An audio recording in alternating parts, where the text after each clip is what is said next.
Like, subscribe, comment, all that good stuff. Help promote and rank up my channel. Big Goodwin here. Seriously, subscribe, help promote, rank me up.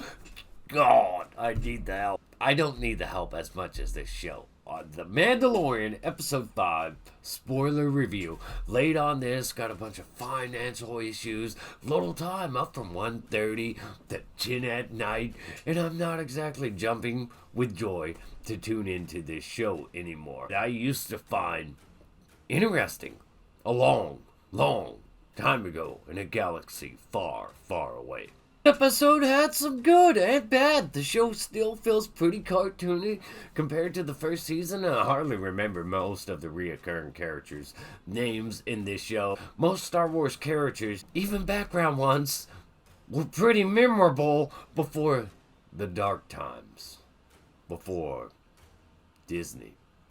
Anyway, pilot guy that recruited Cara Dune runs around trying to help Grief Karga, who is being invaded by Green Pirate guy that feels like he's right out of Star Wars Rebels, what I considered very Disney-fied Star Wars. Even a well-done cameo from Rebels is in here, but I just don't care. I'm sick of Disney with their cameos. Well, it's interesting to see the struggles and limitations of the New Republic, that former Imperial that was left unattended to cook the Doctor's brain. Brings up my first problem with this episode, as she's somehow free, like they don't have cameras or security footage in Star Wars on Coruscant. In this episode, she's even swaying the New Republic to act against the pilot's interest into her own favor. Which brings me to my next problem. They make it sound like an entire planet is under siege, in danger, when there's like 30 villagers with Grief Karga, when they're forced to flee the city. Totally, this show, this episode, it's very conflicted. This very dark, serious thing is unfolding, and it just feels so Disney-friendly. It didn't work for me because of the execution. Mandalorian's working as an organized military unit, that was okay, but also underwhelming. I will say, when the Mandalorians started discussing whether they should help or not, I was getting frustrated.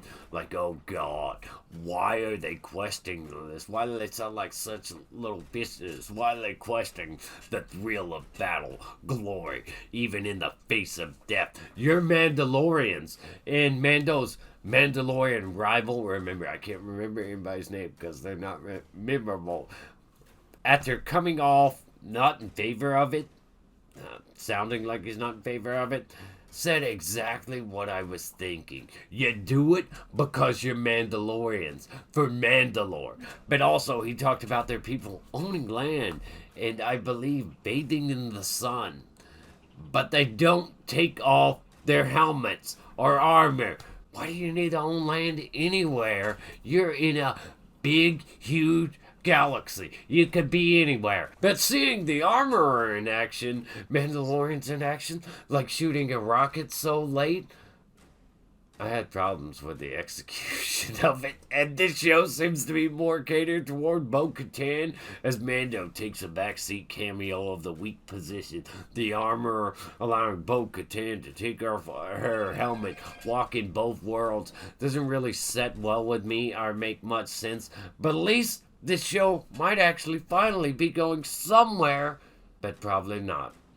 So don't get too excited. I know I won't. The tease at the end. Rebel pilot finding the ship that was supposed to be carrying what's-his-face from Breaking Bad and learning that he escaped, and a Beskar armor fragment being found on the scene. Oh no! Mandalorians did it! Ooh! Oh!